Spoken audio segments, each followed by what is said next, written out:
Ayun na nga mga par, dito na tayo ngayon sa may Bulacan mga par. Ayun, nababa na natin yung second 5-4. Ayan. Na traffic tayo mga par. Dito na tayo na traffic sa may NLEX. Sa may exit ng may Kawayan. Ayan. Pero pag entry, moderate naman, wala pang traffic. Ayun. Doon na nag-slow moving sa may exit na may Kawayan. Ayun, ingat-ingat yung mga pauwi ng norte. Mukhang maraming umuwi ng norte ngayon mga par. Grabe nyo. Ayan. Andito na tayo ngayon sa Mikawayan. Nag-aabang tayo ng booking mga par. Ayun mga par. As of please mga par, nakita ko yung traffic dyan sa may NLEX sa Bukawi hanggang Bukawi. Ayan, hanggang Bukawi. Start ng slow moving dito sa Mikawayan. Ayan. Parang bumuhos yung bumuhos yung mga pauwi ng norte mga par. Ayun, holiday, you know? Siyempre, ayan, mga Nueva Ecija, mga Patarlac, saan pa ba? Mga Pasubik. Ayan, ingat-ingat kayo ha. Magandang gabi pa sa inyo mga par. Ayan, ginabi tayo.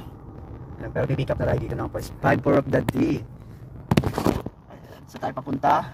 Papunta tayo sa sa may Makati. Pick up dito sa may Batasan, sa may Northview mga par. Kumusta kayo mga par? Ay nako, ang buhay. Hello po. Hello. Apa. Ayan, kamusta kayo mga par? Happy Holy Week ngayon, no? Ayan, late na tayo labas. Time check, 11:34. Touchdown. Unang pasahero dito sa may Makati. Nandito tayo ngayon sa may Makati mga par. Gabi nyo mga par. Ayan, night shift na naman si Kuya Kebs mga par. Ayan, nandito ako ngayon sa Osmeña. Papunta ako ng airport. Doon na tayo kukuha ng panorte. Nakaset di ako north Bulacan. Ayan, wasak na naman yung kalsada nito kay Kuya Kebs mga par.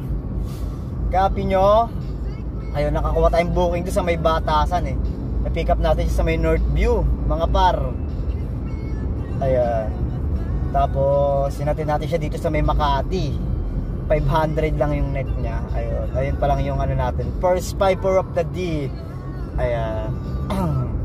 Nag-video tayo mga par. Sayang ang natin polo shirt natin mga par. Naka polo shirt pa naman tayo mga par. Ingat-ingat kayo mga par. Yung mga nasa bahay dyan ha. Ayan.